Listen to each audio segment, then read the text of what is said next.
The fog arrived before the dawn, thick and pale, curling through the iron rails of the London station like a living thing. Carriages lined the platform in perfect order, black lacquered doors gleaming faintly beneath gas lamps that flickered against the mist.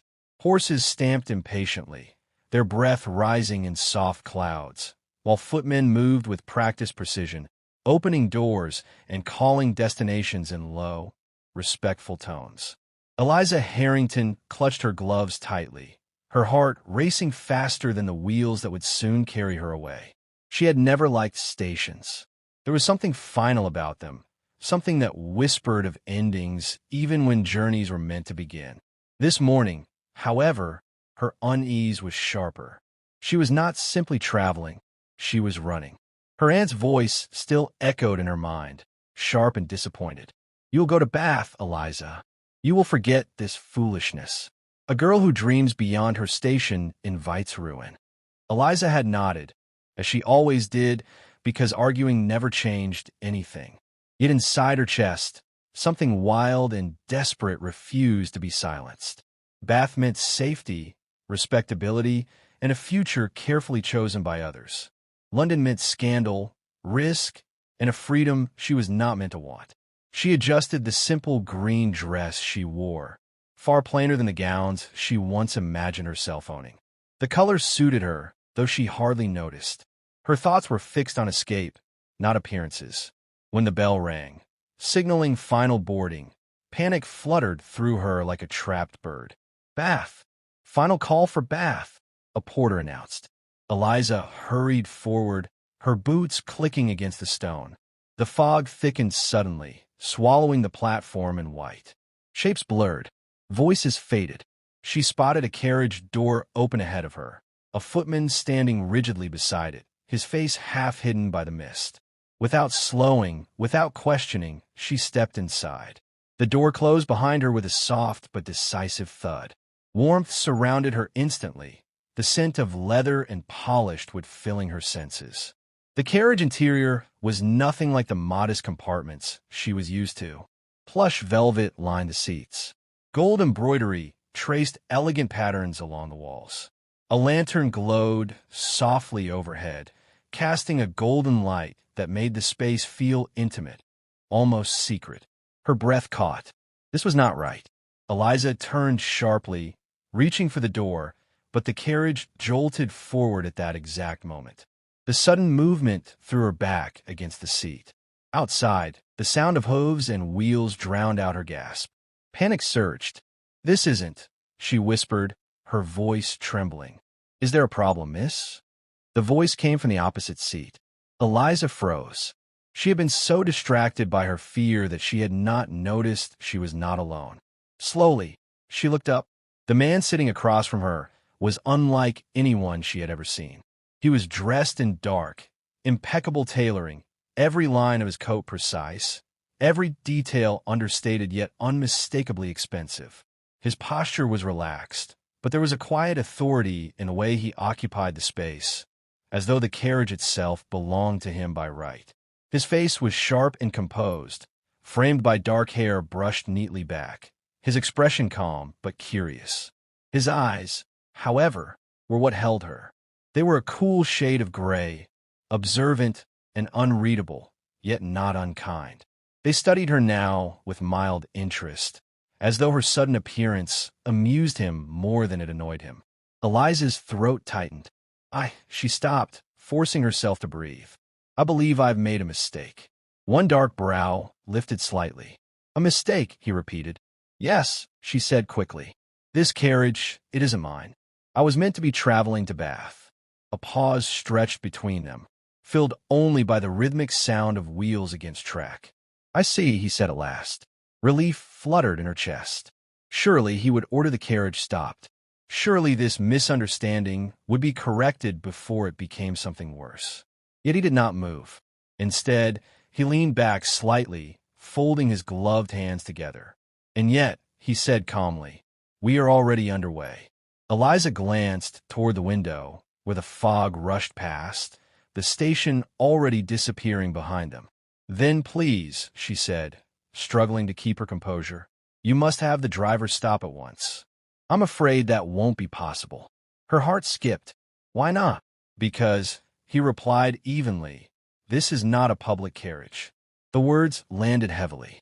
Eliza's pulse thundered in her ears. Then I truly do not belong here. That much is clear, he said, though there was a hint of amusement in his voice. May I ask your name? Her instinct screamed at her to refuse, to demand release, to do anything but remain trapped in this moving gilded box with a stranger whose presence radiated power she did not understand.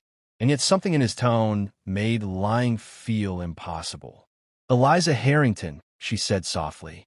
He nodded, as if filing the information away. I'm Adrian Blackwood. The name struck her like a sudden chill. She had heard it before. Everyone had. The Duke of Ravensmere. Her blood ran cold. The Duke of Ravensmere was not simply wealthy or influential. He was whispered about in drawing rooms and printed between the lines of scandal sheets. A man who rarely appeared in society, who controlled vast estates, who had turned down more marriage proposals than anyone dared count. A man rumored to be distant, calculating, and entirely uninterested in love. Eliza swallowed hard. You are the Duke, she said. His lips curved faintly. So I am. Silence pressed down on her, heavy and suffocating. Of all the carriages, of all the mistakes she could have made, she had stepped into his. I apologize, she said quickly. I had no intention of intruding. If there is any way. There is, he interrupted gently. Hope flared. When we reach the next private stop, I can have you escorted back. Her shoulders sagged in relief.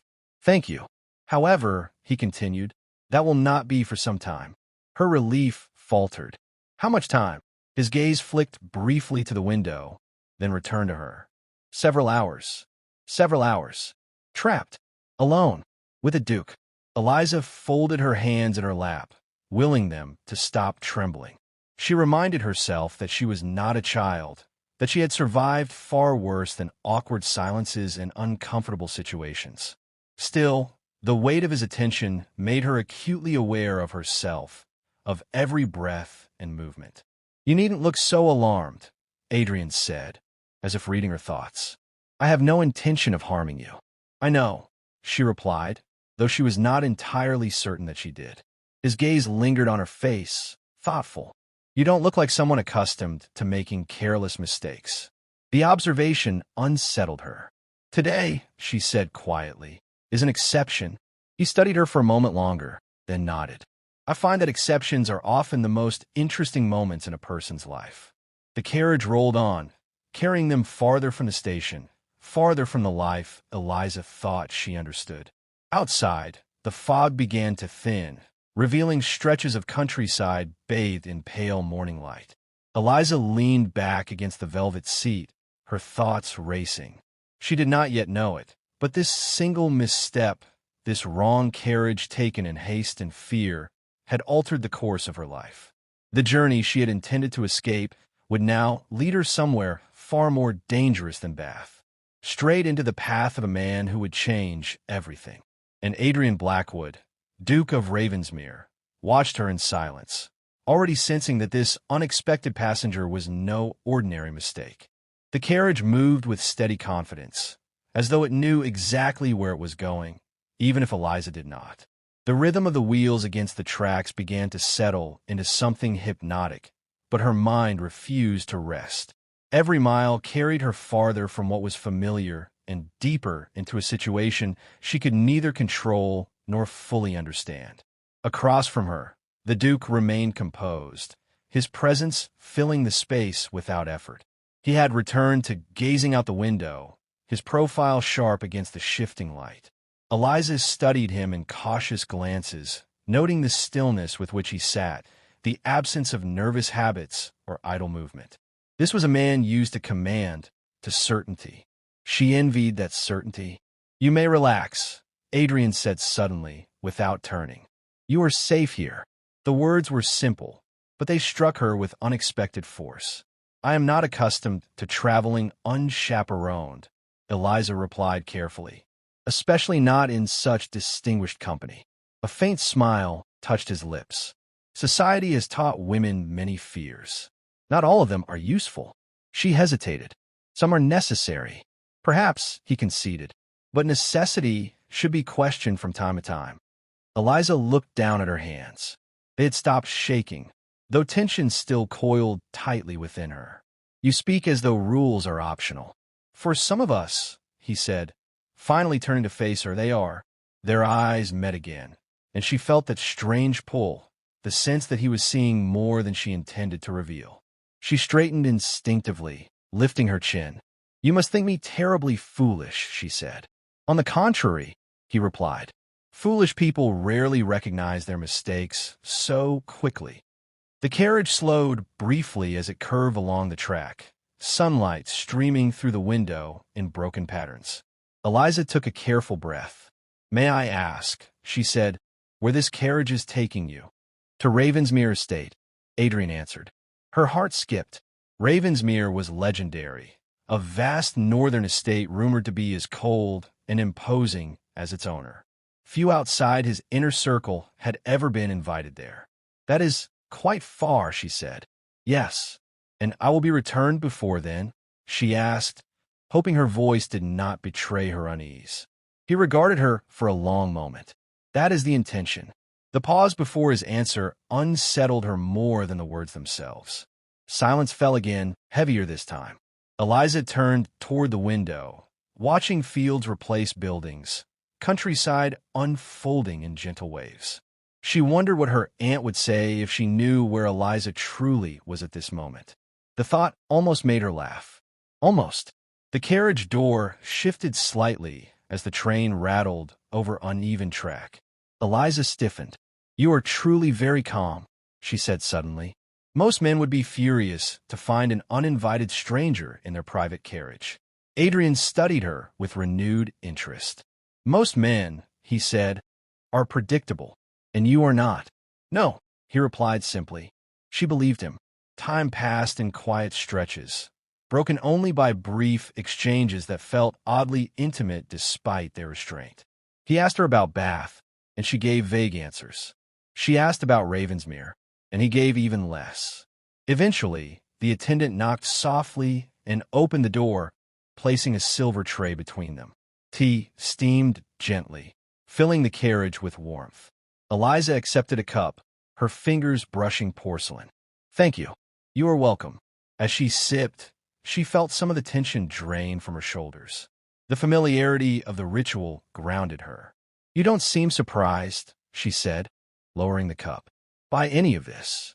Adrian's gaze sharpened slightly. On the contrary, I find surprises educational. In what way? They reveal character. She frowned. And what has this surprise revealed about mine? That you are running, he said quietly. Her breath caught. That is not. She stopped, realizing denial would be pointless. Is it so obvious? To someone paying attention, he said. You boarded without hesitation, dressed simply yet carefully, carrying no maid, no family escort. You expected resistance when you asked to leave, not outrage. Eliza felt exposed, as though the walls of the carriage had turned transparent. I had my reasons, she said softly. I do not doubt that. She looked away, her reflection faint in the window glass. Sometimes, she said, choosing her words with care, the life planned for you feels like a cage. Adrian did not interrupt. And sometimes, she continued, one mistake feels like the only way to breathe. The carriage rocked gently, as though acknowledging her confession. When I was younger, Adrian said after a moment, I believed freedom meant isolation, power without attachment. And now, she asked. Now, he said, I believe freedom is choosing what binds you. She turned back to him, startled by the honesty in his tone. You speak as though you regret something, she said. His expression closed slightly. Regret is an indulgence I avoid. Yet she sensed the truth lingering beneath his words. Hours slipped by unnoticed, the light outside shifting from pale gold to deeper amber. Eliza felt as though she had stepped into a world separate from time, where nothing existed beyond the carriage and the man across from her. At last, the train slowed again, more deliberately this time. Adrian straightened. This is the stop I mentioned. Her heart leapt. Relief mingled with something she refused to name. "So soon?" she asked, surprising herself. He studied her. "You sound disappointed." "I am grateful," she corrected quickly. The carriage came to a halt. Voices echoed faintly outside. Adrian rose smoothly, opening the door and speaking briefly to an attendant. When he returned, his gaze was unreadable. "You will be escorted back to London," he said. "From there, arrangements can be made to send you on to Bath." This was it, the end of the mistake. Eliza stood slowly, gathering her gloves. Her chest felt strangely tight. "Thank you," she said, "for your patience." "You are welcome, Miss Harrington." She moved toward the door, then hesitated. "My lord," she said quietly. "Yes. I hope that one day you find what binds you." Something flickered in his eyes, too quick to interpret. "And I hope," he replied, "that you stop running long enough to choose where you belong." The attendant opened the door. Cool air rushed in, carrying the scent of earth and iron. Eliza stepped down onto the platform, her boots meeting solid ground. She turned once more.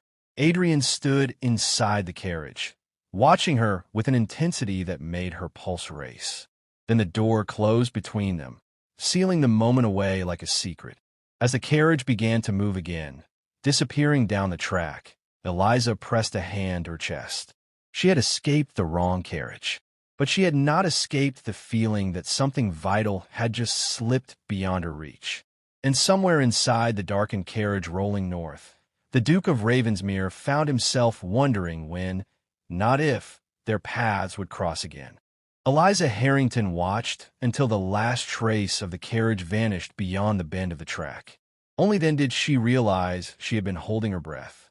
The platform felt strangely empty without it, as though something essential had been removed along with the Duke of Ravensmere. "Miss," the attendant said gently. "This way, please." She nodded and followed, her steps slow, her thoughts tangled. Everything should have felt resolved.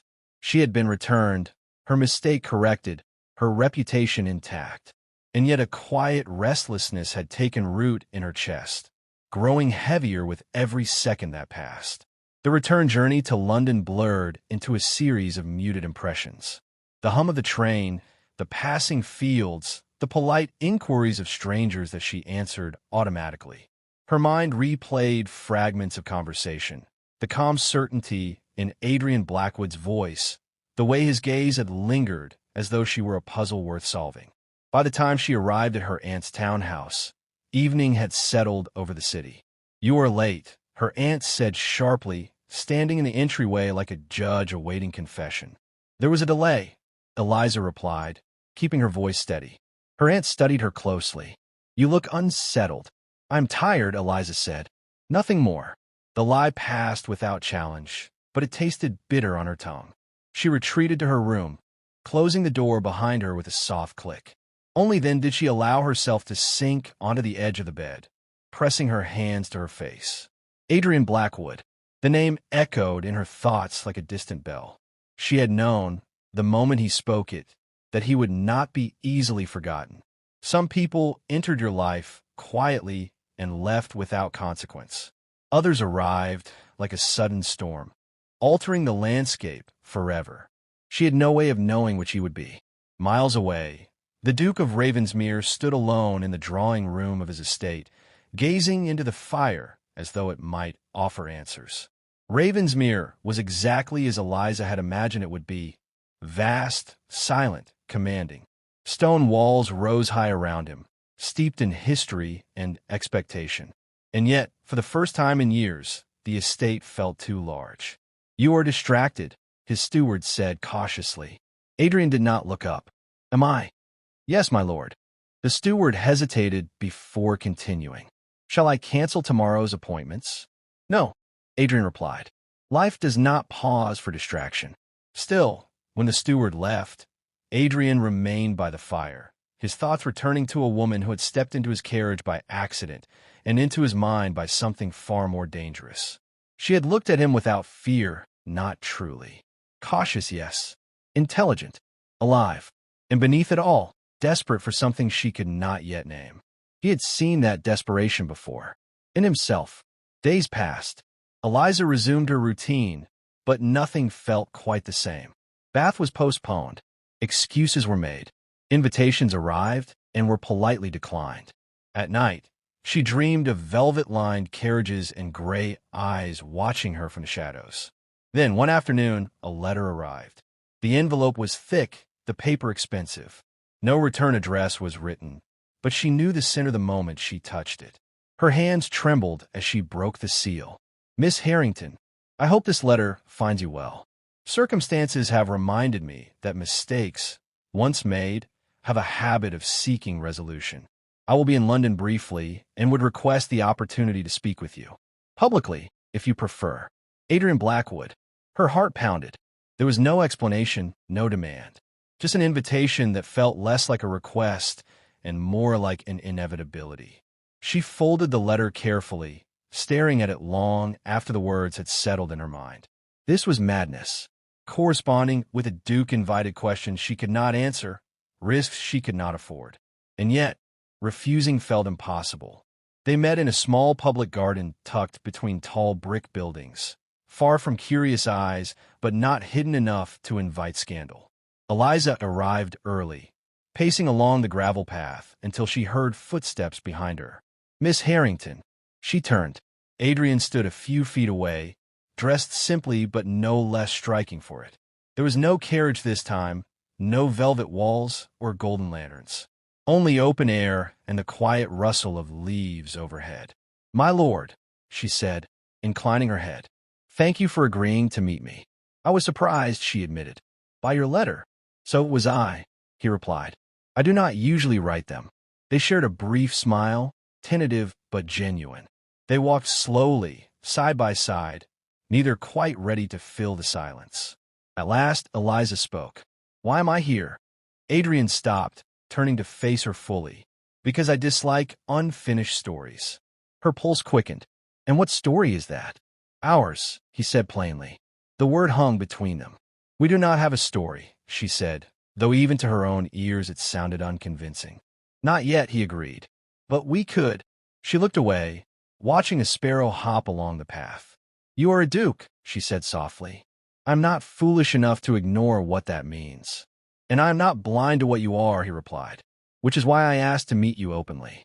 "You have nothing to lose," she said. His gaze sharpened. "On the contrary, I have everything to lose." She turned back to him, startled. "I have built my life on control," he continued. "On certainty. You disrupted that in the span of a few hours. That was never my intention." "I know," he said, "which is precisely why it matters." They resumed walking, slower now, closer. "You spoke of cages," Adrian said quietly. "Do you still feel trapped?" Eliza hesitated. "Yes." "Then perhaps," he said, "we are more alike than either of us would like." She stopped walking. "This is dangerous," she said. "For both of us." "Yes," he agreed. "But danger does not always mean destruction." She searched his face, looking for arrogance, manipulation, anything that would make refusal easy. She found none. "What do you want?" she asked. His answer was immediate. "To know you. Properly." Her breath caught. "And if I say no, then I will respect it," he said. "But I will regret it." The honesty in his voice undid her. She looked down at her hands, then back up at him. "I cannot promise anything." "I'm not asking for promises," Adrian said. "Only honesty." Eliza nodded slowly.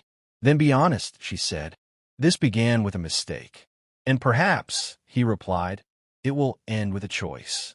They stood there, the city moving quietly around them, both aware that something fragile and powerful had just begun.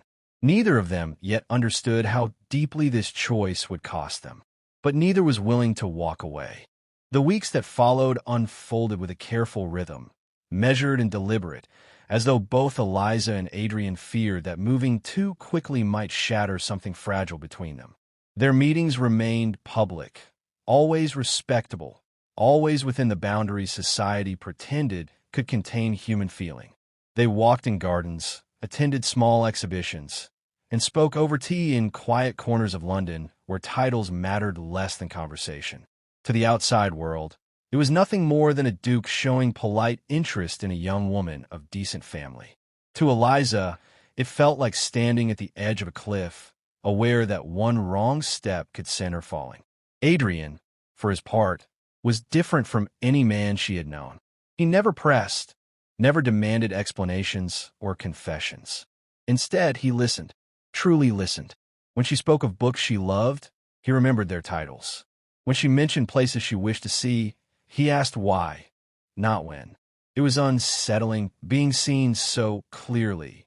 "You ask too many questions," she said one afternoon, half teasing. "And you avoid answering them," he replied calmly. They sat beneath an old oak tree, the city muffled by distance. Sunlight filtered through the leaves, scattering across his dark coat. "Some answers are dangerous," she said. He studied her. "Only if they are ignored." She laughed softly, but the sound held no humor. "You speak as though danger excites you." "It doesn't," he said, "but no longer frightens me." She wondered what had taught him that lesson. Their closeness did not go unnoticed. Whispers followed them, faint at first, then louder. A duke did not simply spend time with an unmarried woman without intent. Eliza felt the weight of curious eyes at every gathering, the subtle shifts in tone when her name was mentioned. Her aunt noticed too. "This association is becoming visible," her aunt said one evening, folding her hands tightly. "People are beginning to talk." Eliza met her gaze. "People always talk." "Yes," her aunt snapped, "but this time they're speaking of you." Silence stretched between them. "You must be careful," her aunt continued. "Men like him do not make mistakes. They make choices." Eliza thought of the way Adrian looked at her, not as a possession or a conquest, but as something to be understood. "So do women," she said quietly. Her aunt frowned. "Do not be foolish." But foolishness had little to do with it. Eliza was no longer reacting. She was deciding. The turning point came unexpectedly. Adrian invited her to Ravensmere. The letter arrived early in the morning, delivered by a liveried messenger whose presence alone caused whispers among the household staff. Eliza read the invitation twice, her heart pounding harder with each word. A weekend visit, respectable company present, nothing improper. And yet, the implication was unmistakable. Ravensmere was not merely a place. It was his world. She hesitated for hours, weighing reason against longing, caution against curiosity. By evening, her decision was made. The journey north felt different this time. Eliza watched the landscape change with a mixture of anticipation and dread. When the estate finally appeared, rising from a mist like something out of legend, she understood why it was spoken of in hushed tones. Ravensmere was immense. Stone towers framed wide courtyards, ivy climbing ancient walls as though trying to soften their severity. Inside, the halls echoed with quiet power, every detail speaking of generations of control and expectation. Adrian greeted her personally. "You came," he said, something like relief flickering across his face. "I said I would," she replied, though she had said nothing of the sort. Still, the truth lay beneath her words. The weekend passed in a blur of formal dinners and restrained conversation. Guests came and went, but there were moments, stolen and brief, when Eliza and Adrian found themselves alone. A shared glance across a crowded room. A conversation that lingered long after others had departed. Late on the second night, she wandered into the library, unable to sleep. The room was vast, lined floor to ceiling with books. A fire burned low, casting long shadows across the polished floor. "You should be resting," Adrian said from behind her. She turned. "So should you." He smiled faintly. "Sleep avoids me these days." She stepped closer to the shelves, trailing her fingers along the spines. "This place," she said, "it feels heavy." "It is," he admitted. "Ravensmere is not a gentle inheritance." "Do you resent it?" He considered the question. "I resent what it expects of me." She met his gaze. "And what does it expect?" "A marriage of convenience," he said. "An heir. Stability. And do you intend to give it that?" His eyes darkened. "I intend to choose." The air between them shifted, thick with unspoken truth. "This is dangerous," Eliza whispered, echoing her earlier words. "Yes," he said, stepping closer. "It is." She should have stepped back. She did not. When he kissed her, it was restrained, almost cautious, as though he were waiting for her to pull away. Instead, she leaned into him, her heart racing. The world narrowed to the warmth of his hand at her back, the certainty in his touch. The kiss was brief, but it shattered the careful balance they had maintained. Eliza pulled away first, breathless. "We cannot." "I know," Adrian said quietly. "I would never force you into something you're not ready for." She nodded, her hands trembling. "This changes things." "Yes," he agreed. "It does." The next morning, London society received its confirmation. A notice appeared in the paper, subtle but unmistakable. The Duke of Ravensmere had declined yet another proposed match, this time one that would have secured powerful alliances. Speculation erupted. Names were whispered. Eliza's among them. By the time she returned to London, the damage was done. Invitations dried up. Smiles grew tight. Her aunt's disappointment was palpable. "You have become a liability," her aunt said coldly.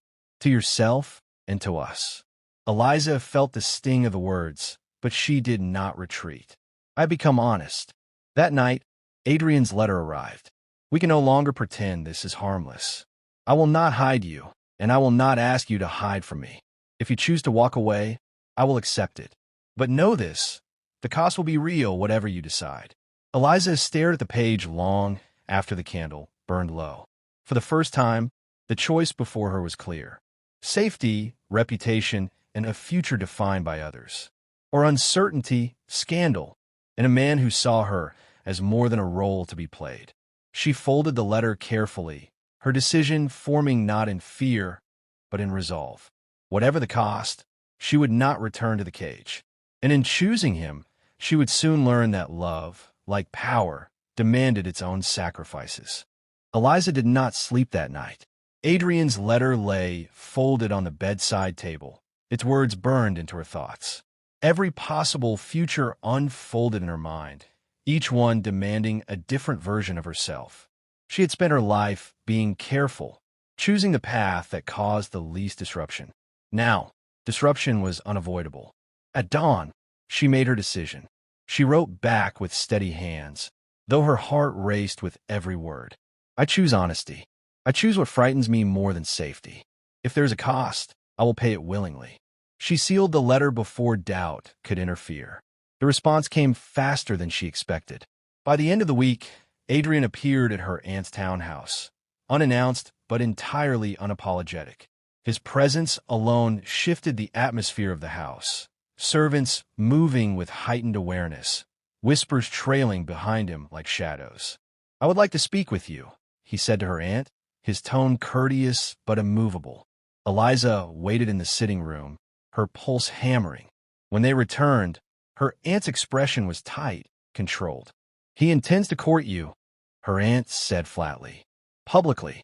Eliza looked at Adrian, searching his face. "Yes," he said, openly and without ambiguity. "And the scandal?" her aunt demanded.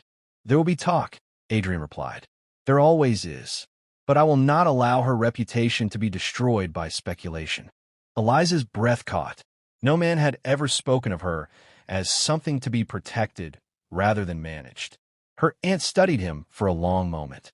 "You understand," she said slowly, "that this is not a game." "I understand that it is a commitment," Adrian replied, "and I do not make them lightly." Reluctantly, her aunt agreed. Society might whisper, but it could not ignore a duke's intentions. From that moment on, everything changed. They appeared together at events, not as a possibility, but as a fact.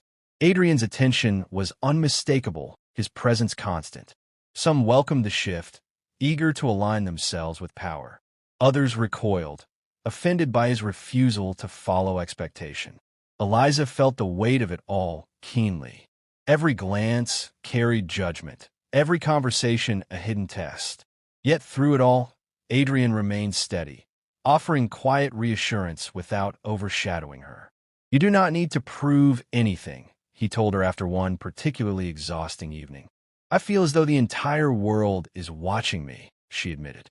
"It is," he said simply, "but it will tire eventually." What did not tire was opposition. Lady Ashcombe arrived like a storm, elegant and sharp-eyed, her intentions transparent to anyone paying attention. She was everything society expected of a duchess.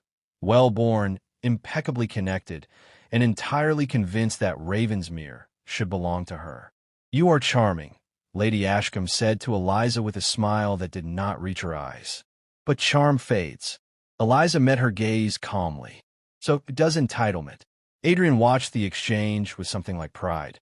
That evening, he found Eliza standing alone on a balcony, the city lights flickering below. "She will not relent," Eliza said quietly. "I'm aware," Adrian replied. "Nor will I." She turned to him. "You are giving up alliances, influence." "I am choosing you," he said. "There is a difference." Her throat tightened. "And if I am not enough?" He cupped her face gently, forcing her to meet his eyes. "You are not a consolation prize." The simplicity of the words broke something open inside her. Yet even as their bond deepened, pressure mounted. Advisors warned Adrian of consequences.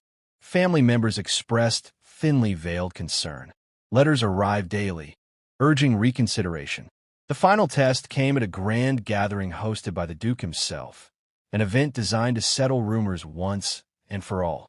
Eliza arrived on his arm, her posture composed, her expression serene despite the storm inside her. The room fell silent for a heartbeat before conversation resumed, louder and more frantic than before. Adrian led her to the center of the room. "My friends," he said, his voice carrying effortlessly, "I will not insult your intelligence by pretending you do not know why you are here." Murmurs rippled through the crowd.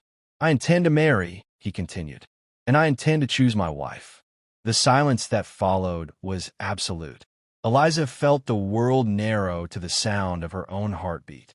Adrian turned to her. "Miss Eliza Harrington has my respect, my admiration, and my commitment. Those who cannot offer her the same may excuse themselves from my life." Shock gave way to outrage, then to hurried calculation. Some faces hardened, others softened. Eliza stood frozen, overwhelmed. When the crowd dispersed, the cost of the declaration became clear. Several influential figures departed early. Alliances fractured, doors quietly closed. In the quiet that followed, Eliza found Adrian alone in the study, staring at the fire. "I did not ask you to do that," she said softly. "I know," he replied, "but I needed to." She stepped closer. "Was it worth it?" He turned to her, his expression unguarded. "Ask me again in 50 years. She smiled faintly. "That sounds like confidence." "It is resolve," he corrected. "Confidence implies certainty. Resolve accepts risk." She took his hand. "Then we share it." The engagement was announced the next morning. Reaction was swift and divided. Some praised the romance. Others condemned the defiance. Eliza read the headlines with a strange calm. She had chosen. What she did not yet know was that the greatest test still lay ahead. Love, once declared, attracted not only admiration but challenge. And power, when threatened, did not yield quietly. As she stood beside Adrian, facing a future neither of them could fully predict, Eliza understood one truth with perfect clarity. The mistake that had brought her into his carriage had not been an accident. It had been the beginning. The announcement of the engagement sent ripples far beyond London drawing rooms. What began as whispers quickly hardened into opinions, and opinions into opposition. Eliza felt it everywhere. In the way conversations stopped when she entered a room, in the polite smiles that never reached the eyes, in the letters that arrived not addressed to her, but about her. She is unsuitable. She is ambitious. She has ensnared him. Eliza learned quickly that society preferred its scandals simple and its villains convenient. Ravensmere felt different now when she returned, no longer merely a guest, but not yet a duchess. The estate watched her as closely as the people did. Long corridors echoed beneath her steps, portraits of past duchesses lining the walls, their painted eyes cool and appraising. "They are judging me," Eliza murmured one evening as she stood before a portrait of a woman dressed in severe black. "They judged me first," Adrian replied calmly. "You will survive it." "But will we?" she asked. He met her gaze. "That depends on whether we allow others to define us." The real threat revealed itself soon after. Lord Whitcomb arrived unannounced, his presence as unwelcome as it was deliberate. He was a man of influence, sharp-minded and sharper-tongued, long accustomed to steering outcomes from behind scenes. "This engagement is unfortunate," Whitcomb said over brandy, his gaze flicking briefly toward Eliza before returning to Adrian. "You risk destabilizing more than your household." "I risk very little," Adrian replied evenly. "I am merely refusing to be managed." Whitcomb smiled thinly. "No one refuses without consequence." Eliza felt the weight of those words settle heavily in her chest. Within days, the consequences became tangible. Contracts were delayed. Political allies withdrew support. Long-standing arrangements began to unravel with suspicious precision. "They are punishing you," Eliza said one night, anger breaking through her composure. "They are testing me," Adrian corrected. "And by extension you." She clenched her fists. "Then perhaps I should step away." He turned sharply. "No." Her voice trembled. "This was my choice, Adrian. If my presence endangers everything you've built." He crossed the room in 3 strides, stopping directly in front of her. "Do not diminish yourself to make others comfortable." She looked up at him, tears burning behind her eyes. "I never wanted to be a weapon." "You are not," he said firmly. "You are a mirror. They dislike what they see reflected." Despite his confidence, doubt crept in during quiet moments. Eliza began to sense the isolation Adrian had lived with long before she arrived. Power attracted loyalty, but rarely trust. And now, love had made him vulnerable. The first public challenge came during a formal council gathering. Eliza attended at Adrian's side, her presence itself a statement. As discussion turned toward future leadership and succession, the room grew tense. "A duke's duty," one council member said pointedly, "is to preserve legacy." "And legacy," Adrian replied coolly, "is not preserved by fear." I shifted. Pen stilled. Sentiment clouds, judgment. Whitcomb interjected. "This engagement is a distraction." Eliza felt the room tighten around her. "If strength cannot withstand sentiment," Adrian said, "then it deserves to fall." The room erupted. That night, Eliza realized the truth. This was no longer about marriage. It was about control. The attack came quietly. A letter arrived from Bath, an unsigned accusation questioning Eliza's past, her virtue, her motives. Copies circulated before she even knew it existed. By morning, the damage was done. Her aunt arrived at Ravensmere pale and furious. "They are trying to destroy you," she said bluntly. "And by extension him." Eliza felt numb. "I have done nothing wrong." "That has never mattered," her aunt replied. Adrian was livid when he learned of it. "This ends now," he said, pacing the study like a caged storm. "No," Eliza said quietly. He stopped. "What do you mean?" "They want a reaction," she continued. "They want scandal. We deny them both." He studied her, surprised. "And how do you propose we do that?" She lifted her chin. "By telling the truth. All of it." Within days, Eliza stood before the same society that had judged her in silence. She spoke calmly, without defense or apology. She spoke of choice, of consent, of refusing a life built on expectation rather than desire. She spoke of Adrian not as a duke, but as a man who had offered respect when none was required. The effect was immediate and unexpected. Some scoffed, others listened. But once words were spoken openly, they could not be twisted so easily. Whitcomb confronted Adrian afterward. His composure cracked for the first time. "You have underestimated her," he said sharply. "I warned you not to," Adrian replied. Retaliation followed swiftly. A legal challenge questioned Adrian's authority over certain estates, citing obscure clauses long ignored. The timing was unmistakable. "They mean to force you into submission," Eliza said, fear creeping into her voice. "They mean to exhaust me," Adrian said grimly. Weeks turned into months of tension and strategy. Adrian fought on every front, refusing compromise that required Eliza's absence. "I will not sacrifice you for convenience," he told his advisors. "And if it costs you everything," one asked, "then it was never truly mine." Eliza watched him carry the burden with unwavering resolve, and love deepened into something fiercer than romance. The turning point came unexpectedly from an unlikely source. Lady Ashcombe. She arrived at Ravensmere alone, her pride visibly bruised. "I misjudged you," she said to Eliza, voice clipped but sincere. "And more importantly, I misjudged him." Eliza remained cautious. "Why come now?" "Because Whitcomb overreached," Lady Ashcombe replied, "and because I refused to lose everything for his arrogance." She brought with her documents, correspondence that revealed manipulation, threats, and coercion aimed at controlling Adrian through scandal. "This ends him," Adrian said quietly, reading the evidence. "No," Lady Ashcombe corrected. "It frees you." The confrontation was swift and merciless.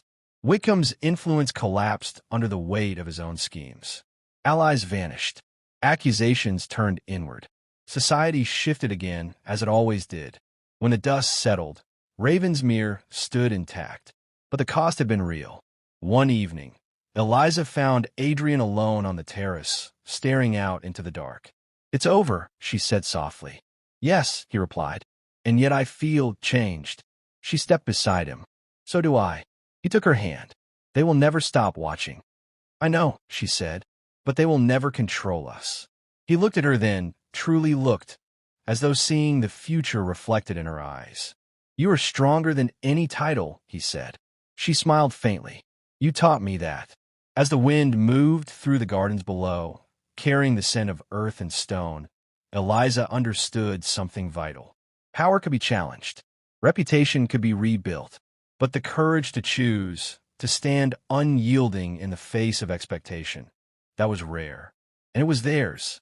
The fall of Lord Whitcomb did not bring peace. It brought silence, the kind that lingered too long and carried too much meaning. Society did not forgive easily, and it never forgot. Though his influence was broken, the network he had shaped did not vanish overnight. It simply learned to move more carefully. Eliza sensed the shift before Adrian did. Invitations returned slowly, each one more measured than the last. Apologies came disguised as compliments. Support arrived, but with conditions that were never spoken aloud. Acceptance, she realized, was being offered, but only if they behaved as expected from now on. "They want us contained," she said one evening as they reviewed a stack of correspondence. Adrian leaned back in his chair, studying her. "Contained how?" "Predictable," she replied. "Manageable." Silent. A faint smile crossed his face. "Then they will be disappointed." Yet even he could not deny the exhaustion creeping in. The battles had taken their toll. Every decision now carried consequence, not just for him, but for her. The pressure intensified when the Crown announced a forthcoming assembly, one that would determine future appointments, funding, and influence among the peerage. "Attendance is not optional," Adrian said grimly, "and neither is scrutiny." Eliza nodded. "Then we face it together." The assembly hall buzzed with restrained energy, conversations layered with calculation. Eliza felt eyes on her the moment they entered. Some curious, some hostile, some assessing whether she had been worth the trouble. She lifted her chin and walked beside Adrian without hesitation. The proceedings were long and deliberately tedious, a test of endurance as much as policy. When Adrian rose to speak, the room quieted. He spoke of reform, of responsibility, of leadership rooted in accountability rather than tradition. It was not radical, but it was dangerous in its clarity. When he finished, the applause was scattered but sincere. Then came the response. A senior lord stood, his tone polished. "Change is admirable, Your Grace, but stability is essential. One wonders whether personal distractions have compromised your focus." The implication was unmistakable. Eliza felt heat rise in her chest, but Adrian remained calm. "My focus," he said evenly, "has never been sharper, and my personal life has strengthened it." Murmurs followed. The vote that followed was close, closer than Adrian had anticipated. He retained his position, but barely. As they left the hall, Eliza exhaled slowly. "They nearly took it from you." "Yes," Adrian said, "and they will try again." That night, Ravensmere felt heavier than ever. Eliza stood alone in the gallery, studying the portraits again. She no longer saw judgment in their eyes. She saw endurance. Adrian joined her, his expression weary. I never wanted you to carry this weight. She turned to him. You never asked me to. I chose it. He studied her face, searching for doubt. Finding none unsettled him more than fear would have. Do you ever wish, he asked quietly, that you had boarded a different carriage? She smiled sadly. Every difficult day. And she met his gaze. And never for a single moment do I regret staying. The attack, when it came, was personal. A pamphlet circulated anonymously, questioning Eliza's influence over Adrian's decisions, portraying her as manipulative, ambitious, dangerous. It reached Ravensmere before dawn. Eliza read it in silence. This is my fault, Adrian said fiercely. I will end this. No, she replied, folding the paper carefully. You will not fight this alone. The response they chose was unconventional. Eliza began speaking publicly, not in defense, but in dialogue.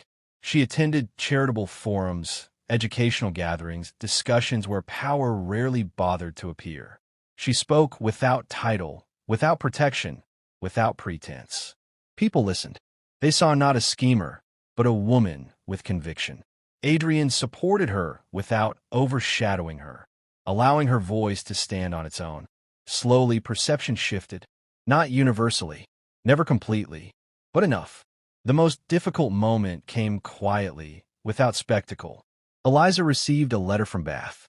A proposal awaited her there, one her aunt had quietly kept open. Safety, comfort, a life untouched by scrutiny. She showed it to Adrian without comment. He read it once, then handed it back. You should consider it. Her chest tightened. Do you want me to? I want you to be free, he said, even if that freedom does not include me. Tears burned her eyes. She folded the letter and placed it in the fire. I have already chosen, she said. The following weeks brought a fragile equilibrium. Not peace, but acceptance. Adrian's authority stabilized. Eliza's presence became familiar rather than threatening. Then came the unexpected invitation. The Crown requested Eliza's attendance, alone, at a private luncheon. They want to measure you, Adrian said. Without me. She nodded. Then I will stand on my own. The luncheon was intimate, carefully controlled. Questions were asked, veiled but probing. Eliza answered with calm honesty, refusing both defensiveness and flattery. By the end, the atmosphere had softened. As she left, a quiet voice said, You are not what we expected. Eliza smiled faintly. Neither am I. When she returned to Ravensmere, Adrian was waiting. They did not break you, he said. They tried, she replied, and failed. He took her hands, his voice low. The world will always push back. She met his gaze steadily. Then let it. They stood together beneath the weight of history and expectation, not untouched, but unbroken. And in that moment, Eliza understood that love was not the absence of conflict. It was the decision to remain, even when the world demanded retreat. Winter arrived early at Ravensmere, settling over the estate like a deliberate pause. Frost traced the windows each morning, and the gardens fell into disciplined stillness. Eliza found comfort in the quiet, yet beneath it, tension lingered, unspoken, unresolved. The world had not defeated them, but it had not surrendered either. Adrian spent long hours in council. His presence demanded in places where tradition still held power over progress. Eliza watched him grow more distant, not in affection, but in weight. Leadership pressed in from all sides, demanding sacrifice without regard for the cost. You carry too much alone, she said one night as he reviewed documents by candlelight. He looked up, startled. I'm accustomed to it. That does not make it right, she replied. He set the papers aside. You have already changed more than you realize. And you, she said gently, have not changed enough.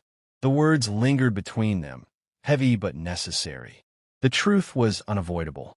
Love had brought them together, but marriage would bind not just hearts, but power, responsibility, and expectation. Neither of them was naive enough to ignore it. The question was not whether they loved each other. It was whether love could survive the space between who they were and who the world demanded they become. The first crack appeared in the form of delay. The wedding date, once tentative, was quietly postponed. No announcement was made, but the absence spoke loudly. Rumors resumed, sharp and opportunistic. "They think uncertainty weakens us," Eliza said. "They may be right," Adrian replied, his voice tired. "Uncertainty weakens everything." She studied him carefully. "Are you uncertain about us?" He hesitated. That hesitation cut deeper than any accusation. "I am uncertain," he said finally, "about what marriage would cost you." She felt the familiar tightening in her chest. "I have never asked you to protect me from choice." "I know," he said. "That is precisely the problem." Distance crept in, not measured in miles, but in silences. Conversations ended sooner. Touch lingered less, not from lack of love, but from fear of what love might demand next. Eliza found herself wandering the estate alone more often, her thoughts restless. One afternoon, she came across a locked wing of the manor, a place even Adrian rarely visited. The door yielded to a careful push. Inside, the air was cold and still. Dust-covered furniture stood frozen in time. At the far end of the room, a single portrait hung, veiled in shadow. A woman stood in the painting, her expression calm but resolute. She wore the Ravensmere crest. "Is that?" Eliza whispered. "My mother," Adrian said from behind her. She turned, startled. "I didn't know." "No one does," he said quietly. "I keep her here." The room felt suddenly intimate, heavy with memory. "She married young," Adrian continued. "Brilliant, unyielding, and utterly destroyed by this place." Eliza's breath caught. "Destroyed how?" "By expectation," he replied. "By duty that allowed no deviation. She loved my father, but love was never enough." Eliza turned back to the portrait, seeing now the defiance in the woman's eyes. "She fought," Adrian said, "but eventually she broke." Silence filled the room. "I swore," he continued, "that I would never trap another person in Ravensmere the way she was trapped." Eliza understood then. This was not hesitation. It was fear. "You think marriage would do that to me," she said softly. "I fear it might," he admitted. She stepped closer, her voice steady. "Then do not marry me for duty. Marry me only if you believe we can build something different." He looked at her, pain and longing warring in his expression. "And if I am wrong, then we face it together," she said, "or we do not face it at all." The moment passed, unresolved but honest. The next day, Eliza received an unexpected invitation, an opportunity to travel abroad, to work with reformists beyond England's rigid hierarchy. It was a chance to step outside the shadow of Ravensmere entirely. She read the letter twice, her heart racing. Freedom, whispered the offer. Space, possibility. She showed it to Adrian that evening. He read it slowly, then closed his eyes. "This is what you wanted once." "Yes," she said, "and perhaps still do." "You should go," he said quietly. Her breath caught. "Is that what you want?" "I want you to choose," he replied, "without me influencing you." Tears welled in her eyes. "This feels like goodbye." "It does not have to be," he said, "but it might be." The days that followed were heavy with preparation and restraint. They moved around each other carefully, aware that every moment might be the last for some time. On the morning of her departure, frost covered the grounds. Eliza stood at the gates of Ravensmere, her bags packed, her future uncertain. Adrian walked her there in silence. "You once asked me," she said softly, "if I regretted boarding the wrong carriage." He nodded.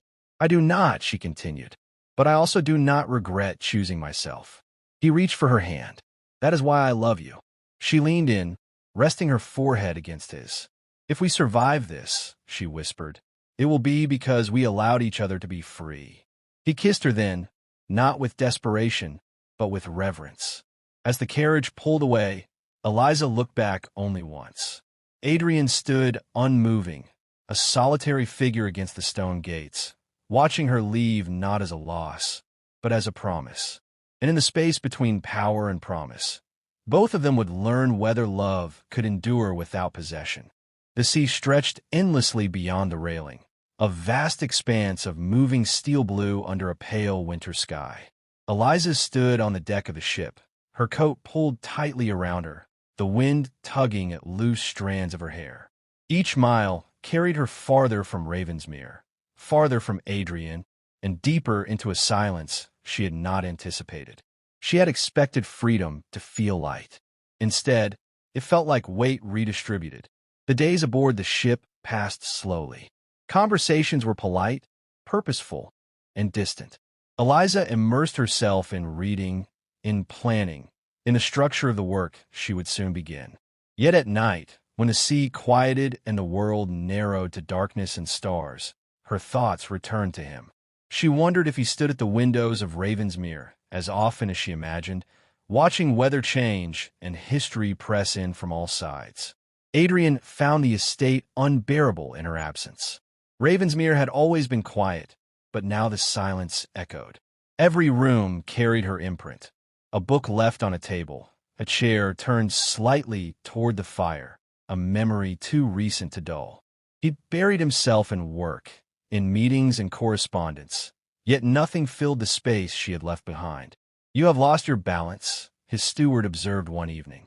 "I am recalibrating," Adrian replied. But recalibration required honesty, and honesty was a skill he had long avoided when it came to himself. Letters arrived from Eliza, careful and thoughtful. She wrote of new ideas, of people who spoke openly without fear of title, of possibility unburdened by expectation. She did not write of longing. That omission hurt more than confession ever could. Weeks passed. Eliza settled into her work abroad, engaging with reformers, educators, and thinkers who challenged her assumptions as much as they welcomed her.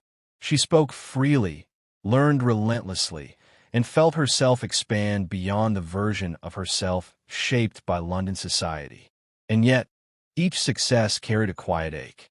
One evening, after a long discussion on governance and ethics, Eliza found herself alone in a narrow street lit by lanterns. Laughter drifted from nearby cafes. Life moved easily here, unencumbered by rigid hierarchy.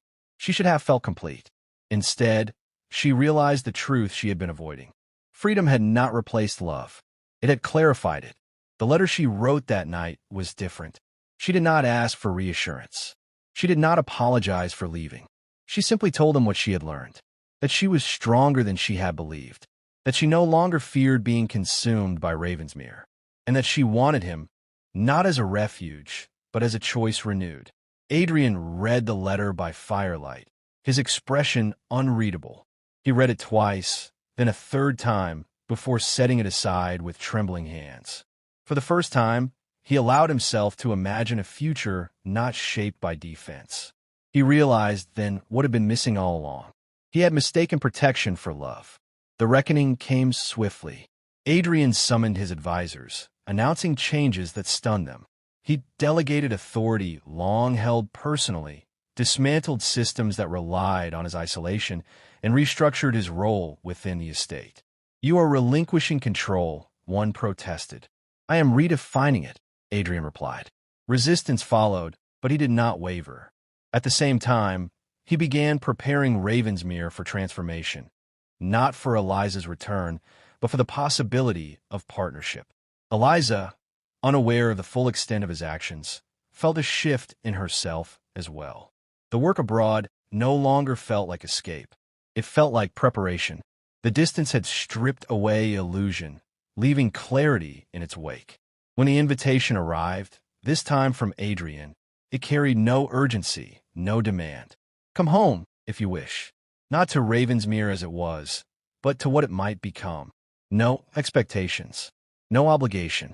Her heart raced. She did not answer immediately. She walked the city, reflecting on all she had learned. She had found her voice. She had proven to herself that she could stand alone. The choice before her was no longer between freedom and love. It was between separation and union freely chosen. She boarded the return ship at dawn. The journey back felt shorter, though the sea remained as vast as ever. Eliza stood at the rail once more, her thoughts steady this time. When she arrived at Ravensmere, she noticed the changes immediately. The gates stood open. Inside, the estate felt lighter. Servants moved with purpose rather than fear. Laughter echoed faintly from distant rooms. The weight had lifted. Adrian waited for her in the courtyard, not in formal attire, but simply himself. "You came," he said, something like hope in his voice. "I chose," she replied. They stood facing each other, no audience, no ceremony. "I was wrong," Adrian said quietly, "about what love requires." She met his gaze. "And I was wrong about what freedom costs." He took a careful step toward her. "I will not ask you to belong to Ravensmere." She smiled softly. "Then I will choose to." They did not embrace immediately. They stood there, allowing the truth of the moment to settle. "We will still be challenged," Adrian said. "Still watched." "I know," she replied. "But we will not be alone." That night, they walked the grounds together, speaking openly for the first time without fear of consequence. Eliza realized something vital. Distance had not weakened them. It had refined them. And as Ravensmere slept beneath the stars, a future began to take shape. Not imposed, not inherited, but deliberately built. Ravensmere woke differently the morning after Eliza's return. The air felt lighter, as though the estate itself had exhaled after years of restraint. Eliza noticed it in small things. Doors left open, voices unguarded, the absence of that ever-present hush she once mistook for dignity. She and Adrian did not announce anything. They did not need to. Their presence together was enough. "We move forward carefully," Adrian said as they walked the grounds. "Not because of fear, but because permanence deserves intention." Eliza smiled. "I would expect nothing less." They began again, not as they had before, but with clarity forged by distance. Conversations once avoided were now faced directly. They spoke of power, of limits, of how to share authority without losing themselves in it. The most difficult conversation came last. "Marriage," Adrian said one evening, his tone measured. Not as expectation, but as choice. Eliza studied him carefully. "And if we choose it, it must not erase who we are." "It won't," he said. "I will not repeat history." They decided to wait, not out of doubt, but out of respect for the life they were building. This restraint unsettled society far more than a rushed wedding ever could. Rumors bloomed again, but they carried less venom now. Too much had changed. Adrian's influence had stabilized under his reforms. Eliza's work had earned respect beyond novelty. When challenges came, they faced them side by side, not as a shield and a vulnerability, but as equals. One such challenge arrived in the form of a proposal, an alliance with foreign investors promising prosperity for Ravensmere's lands. The cost, however, was displacement of families who had lived there for generations. "It would secure our future," an advisor argued, "and destroy theirs." Eliza replied calmly. All eyes turned to Adrian. "No," he said simply. "We do not build stability on quiet cruelty." The decision cost them financially, but it earned something far rarer: loyalty rooted in trust. Winter gave way to spring, and with it came a subtle shift. Eliza found herself no longer thinking of Ravensmere as a place she occupied, but as one she shaped. Adrian noticed too. "You walk these halls differently," he observed. "So do you," she replied. The announcement, when it came, was understated. A notice of partnership, not merely marriage, between the Duke of Ravensmere and Eliza Harrington. Language carefully chosen to reflect shared responsibility rather than possession. Reaction was mixed, but muted. The world had grown tired of resisting them. The ceremony itself was small, private, deliberate. No grand spectacle, no parade of approval. As Eliza stood beside Adrian, she felt no fear. When vows were spoken, they were promises of respect, of space, of unwavering honesty.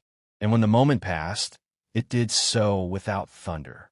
Afterward, they walked the ground alone. "Do you feel different?" Adrian asked. "Yes," Eliza replied, "and entirely myself." Their union did not end challenge. If anything, it attracted new ones.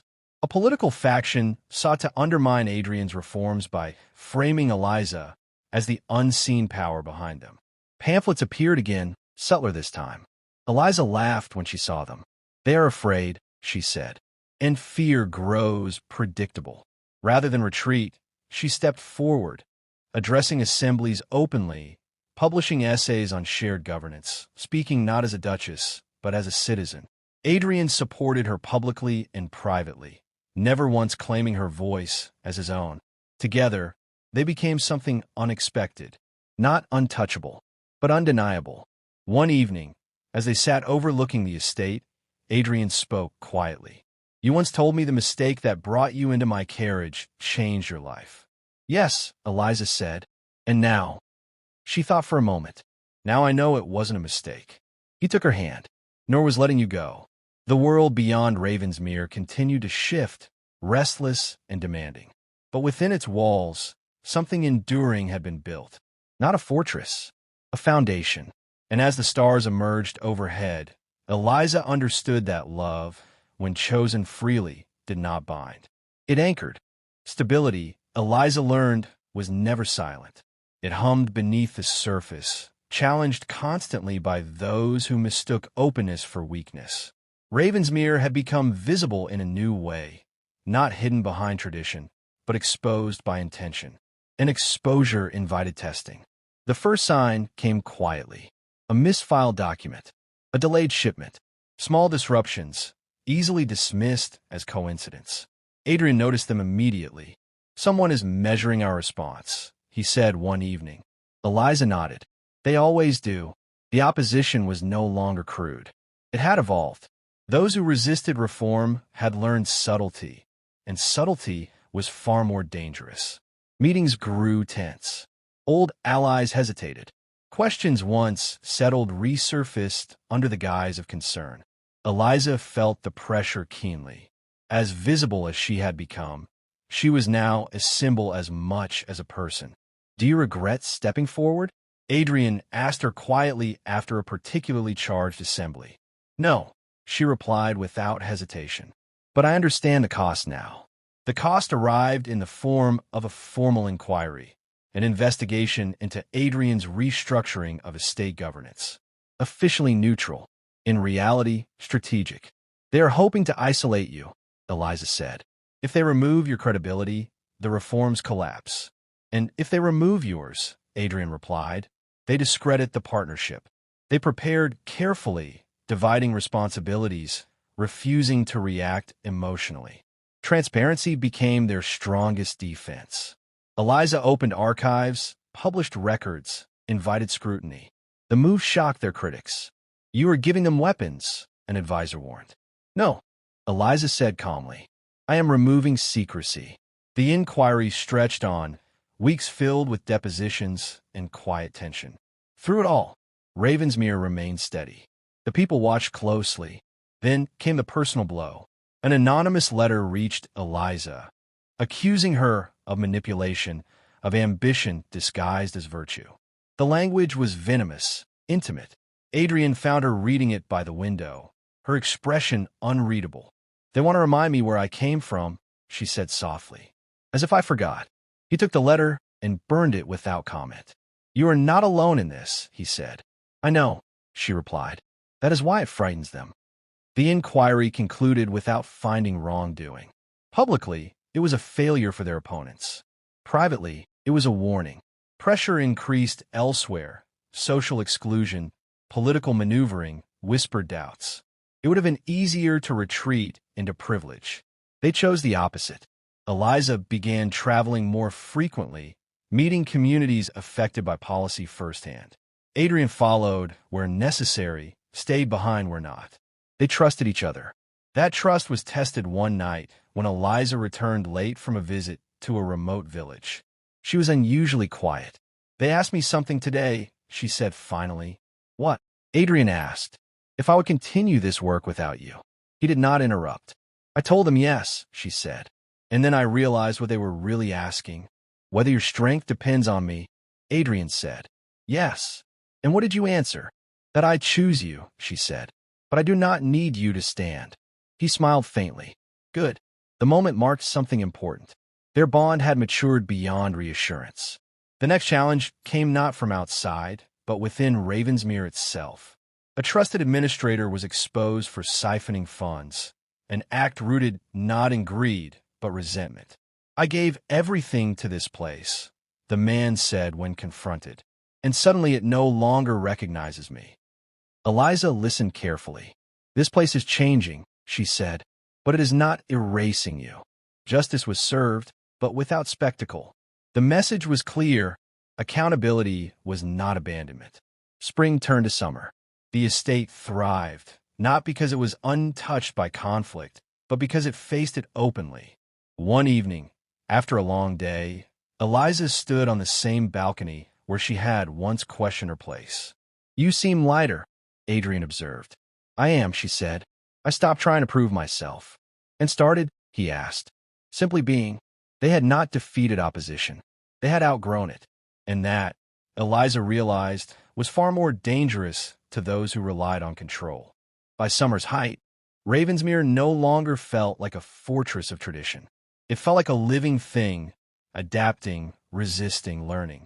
And like all living things, it was now being judged not by what it had been, but by what it dared to become. The challenge came from a place older than any rival faction. Parliament. A motion was introduced questioning the legal autonomy of historic estates that exercised independent governance.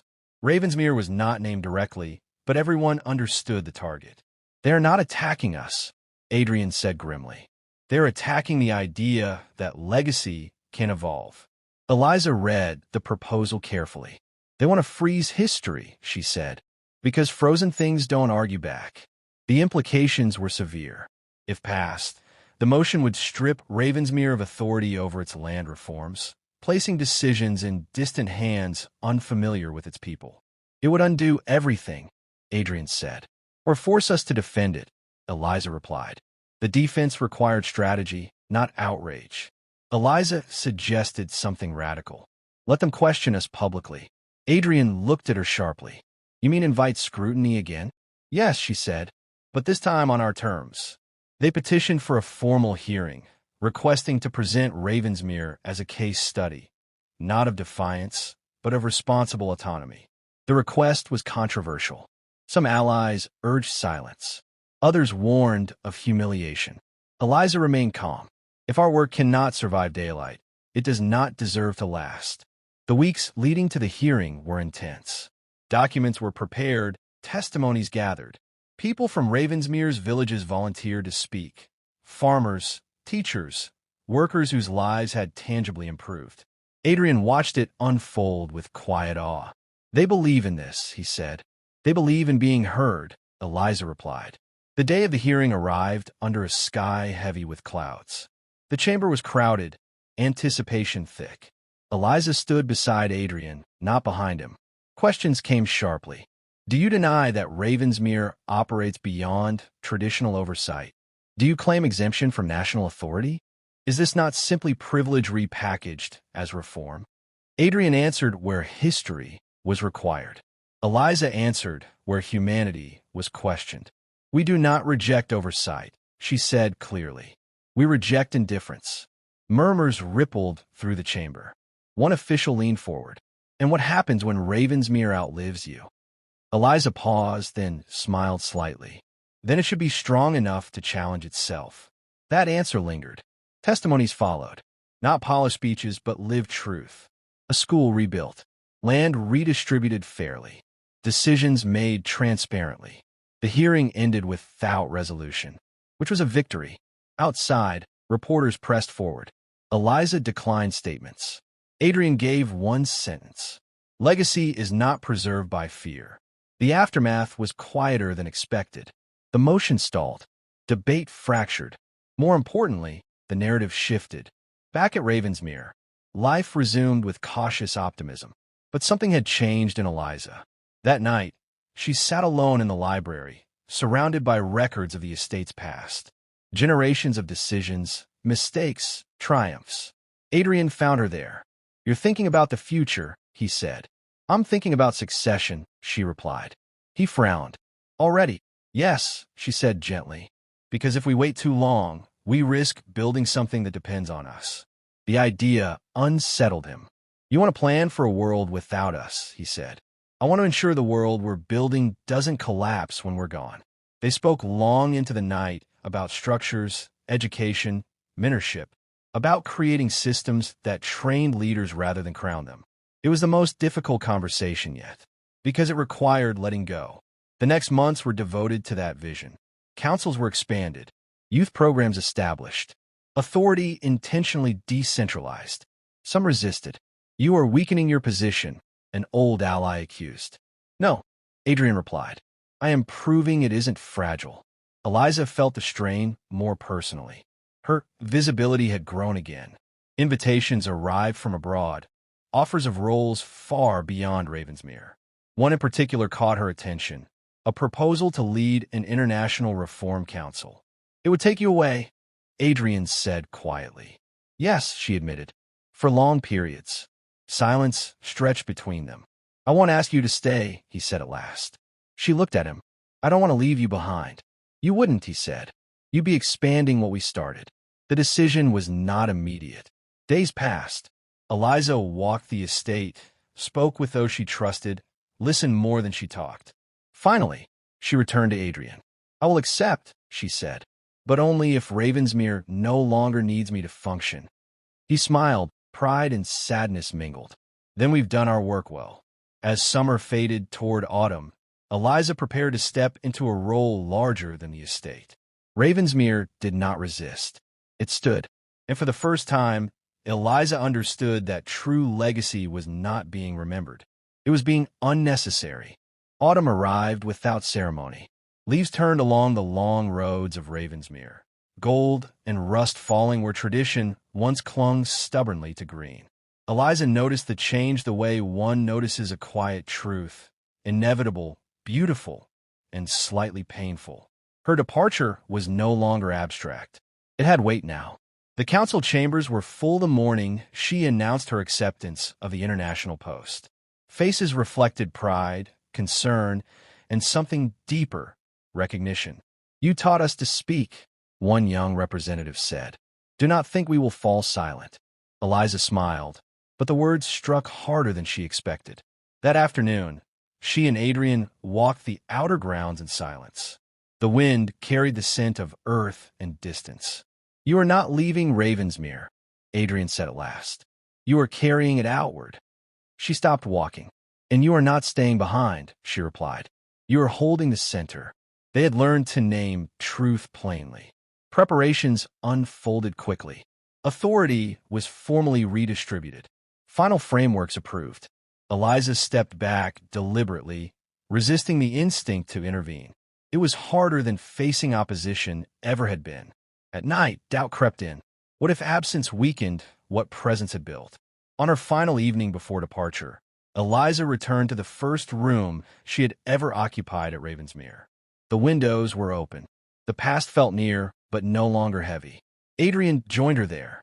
"I once believed control was the same as responsibility," he said quietly. "You taught me the difference." "And you taught me," she replied, "that love does not diminish freedom. It clarifies it." They did not promise constancy measured by distance. They promised honesty measured by time.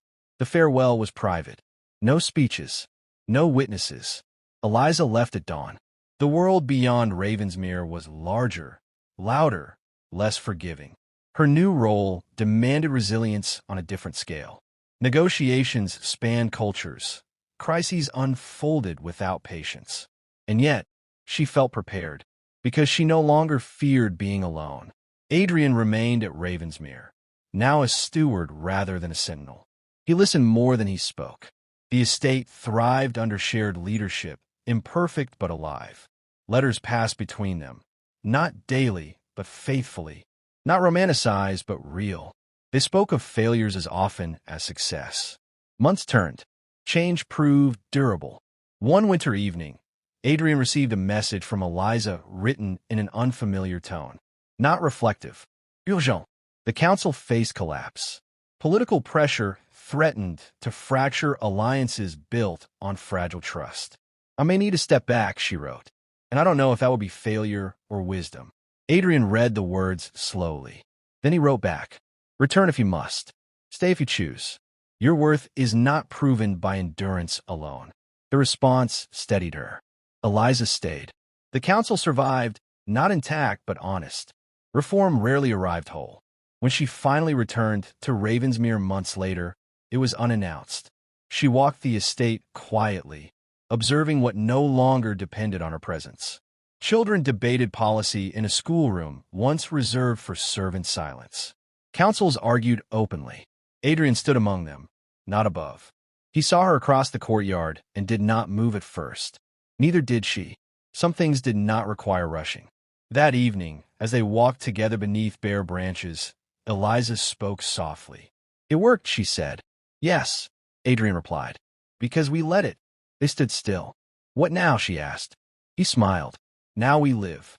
Not as symbols, not as architects, but as people who had learned the rarest lesson of all. That letting go was not loss. It was proof of strength. Winter loosened its grip slowly, as if reluctant to surrender the quiet it had claimed. Ravensmere stood steady beneath a pale sky, no longer defined by seasons of fear or resistance, but by continuity. Life moved forward, not dramatically, not defiantly, but honestly. Eliza stayed, not because she had returned permanently, and not because she had abandoned the world beyond the estate. She stayed because she could now choose stillness without feeling trapped by it. Her work continued, though differently. She traveled when needed, advised when asked, and withdrew when presence would distort balance. The council she had helped build no longer looked to her for permission. That, she knew, was success. Adrian watched these changes with a quiet pride he no longer tried to conceal.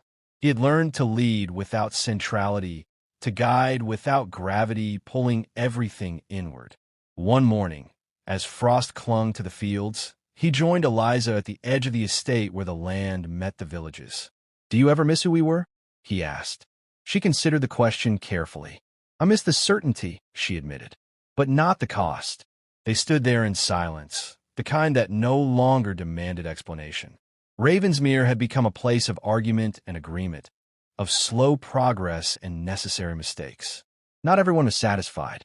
Not everyone agreed. But no one was invisible. That reality had consequences beyond the estate.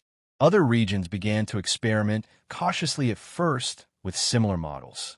Delegations arrived, not to imitate, but to understand. Eliza refused to become a blueprint. "Context matters," she told them. "And so does humility." Some left disappointed. Others left changed. One evening, as snow began to fall lightly, a letter arrived bearing an unfamiliar seal. Eliza opened it by the fire, her brow furrowing. "What is it?" Adrian asked. "An invitation," she replied, "to speak, publicly, about Ravensmere." He waited. "They want a story," she continued. "A narrative. Something inspiring and clean." "And that troubles you," he said.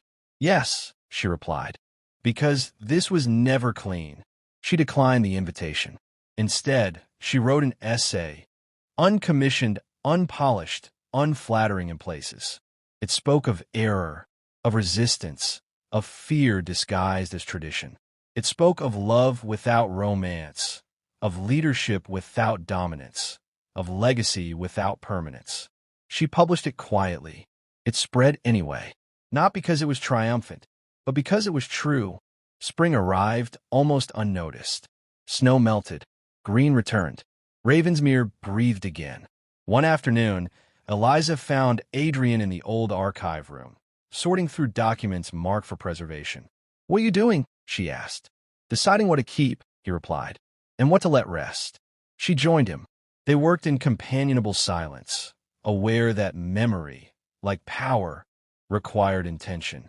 Later, as they walked the grounds, Adrian spoke. "There will be a time," he said, "when neither of us is here." "Yes," Eliza replied gently. "And Ravensmere will continue," he said. "Yes." He stopped walking. "Are you afraid of that?" She smiled softly. "I used to be afraid of being forgotten. And now I understand that being remembered was never the point." They resumed walking. That night, they sat together beneath the open sky, no longer counting victories or measuring opposition. Just present. "What do you think people will say about us?" Adrian asked quietly. Eliza thought for a long moment. "I hope," she said, They say we listened. He nodded. That would be enough. In the years that followed, Ravensmere changed hands. Not through inheritance alone, but through preparation. Leaders emerged who had been taught to question, to consult, to doubt themselves before doubting others. Mistakes were made. They always would be, but no one pretended otherwise. Eliza's presence became lighter with time. Adrian's authority quieter. Their relationship settled into something deeper than passion, steadier than promise. They argued. They laughed. They rested. And one day, without ceremony, without announcement, Eliza realized something profound. She no longer measured her life by impact. She measured it by alignment. Ravensmere, once a symbol of a movable tradition, had become something far rarer. A place that could change without losing itself. As twilight fell one evening, Eliza stood at the same gates where her story had begun, where a mistake had once redirected her path. Adrian joined her. "If you could go back," he asked, "would you change anything?" She shook her head. "No." "Even the pain?" he asked. "Especially the pain," she replied. "It taught us what mattered." They walked back toward the estate together, not as figures of legend, not as reformers etched into history, but as two people who had chosen again and again to stand open. And in that openness, they had found what remained. Not power, not permanence, but meaning.